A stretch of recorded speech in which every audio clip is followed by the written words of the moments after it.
Hello, I am here to tell you about why I personally can never go back to Paris. So back in 2019, my parents, my brother, and I all went on a big trip to Europe in that summer. We went for 2 weeks. We jumped from Ireland to Scotland to England to France. It was a celebration of when I was supposed to graduate college, which ended up not happening until a year later, as well as my parents' 25th anniversary and my brother graduating from high school, which did happen. Um, when we were in France, that was the last little leg of our vacation. I'd never been outside of the eastern US. None of us had ever been to Europe before, so we were all very excited. We'd been planning and saving up for this for about 6 years. So, France, we were only in for a couple full days.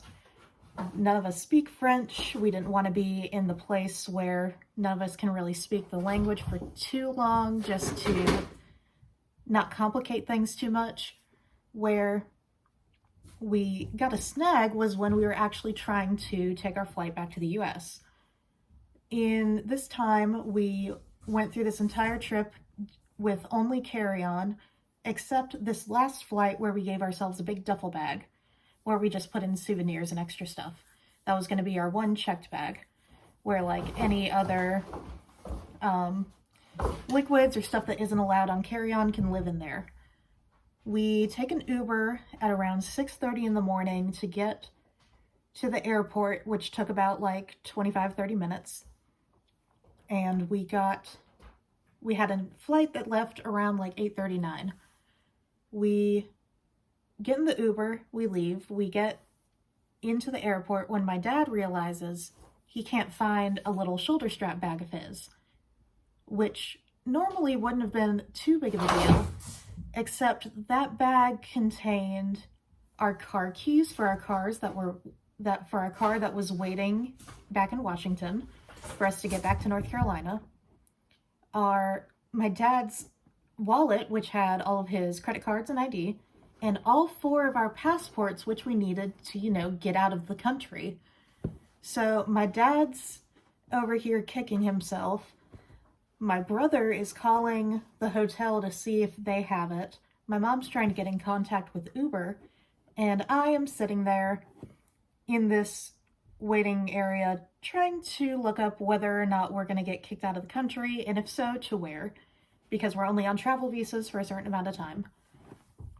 We end up 45 minutes later, after panicking, going to the help desk for the airline with this very lovely woman who helps us through the airport, and we end up sitting by customs or the passport check for like an entire hour because she has to contact both I believe the American embassy as well as the French police to decide whether or not we should have access to go through the gate.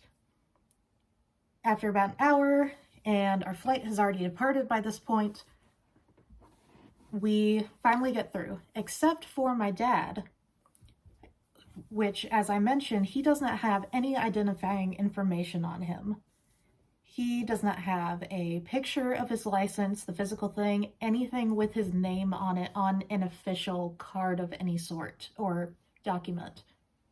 So he gets taken into the area where the holding cells are in airport security, which it was basically like a little interrogation room, mainly just to get some fact check information, a bunch of identifying information to make sure he is him. We, for a split second, thought we would lose him to the French police, but he was fine. We got him. We finally get through and we get to the bag check, which for our other flights wasn't a problem, except we had the one bag that we were going to check, and we've already passed the point where we can do a checked bag. So we have to squish everything down into our carry-on, and we still have to abide by the rules of carry-on. And the biggest issue with this was that my dad had picked up this big bottle of liquor that was actually a decanter of Clan Campbell liquor because Clan Campbell we're very distantly related to. He's very interested in genealogy. He thought it was cool. It is 9 in the morning now at this time. None of us have eaten. We thought we would do it in the airport. And at this point, we've all had a morning. So my parents and my little brother, who is 18 at the time, so in France he's legally allowed to drink, are passing back and forth this bottle of whiskey on empty stomachs at 9 a.m. because there was no way we were going to be able to take this with us. We were all upset. I don't drink, so I was just sitting there watching them do this, and I'm very mad at myself that I didn't take a video. But I think we were all just so caught up in adrenaline and bad vibes that it just didn't cross my mind. And they make it about half the way through this bottle, and I'm just like, oh God.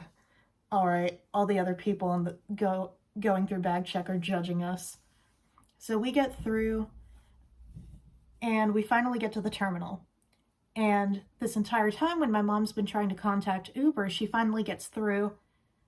She gets someone to talk to the guy, and he agrees if we pay him the gas money to get there, he'll bring us back our bag. Great. So my mom and my brother both go all the way back down to meet him at the little Uber carpool, which wouldn't have been a problem except they didn't have an escort. So they have to go all the way back through the airport. They get the bag. All of his stuff still in it. It was just sitting at the bottom of the little footwell. They are both rushing through the airport. My mom is trying to get through the line at the passport check and just going like excuse me, emergency, excuse me, all the way till she gets to the front where the guy recognizes her, and he's like, oh yeah, you're cool. And she showed them their passports, which made it extra fine. They get back to bag check, and my mom gets super red flagged because at this point, they weren't taking any of their luggage with them. So she looked like a very suspicious woman going on an international flight with nothing but a phone, whereas my brother had the bag.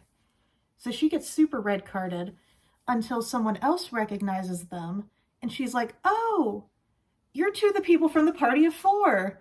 And they're just like, yeah, we are. So they finally get back. In this time, I've been trying to convince my dad to eat something, but he's still wallowing in extreme self-pity mode, which, like, valid. We thought we were going to be stuck in here, and a bunch of us had work the day after next, after we had time to, like, sleep off the jet lag. So we're finally able to get our plane tickets. We have the bag. Unfortunately, during this time, we have reported our passports as stolen to, prevent identity theft. So we get on the plane and leave France with 3 out of the 4 of us with much whiskey in their stomachs, 4 now expired passports, because when you report it as missing, it is no longer valid even if you find them again, and a very sour but funny looking back ending to our big milestone Europe trip. And even though it is an extremely like out of line fear, I don't want to go back to Paris in that airport and have someone recognize me, because it was just a bad time all around. Now, I've also told the story to everybody I know because it's also hilarious. But that is the story of why I never want to go back to Paris again. I hope you all enjoyed our misery we have in looking back on it.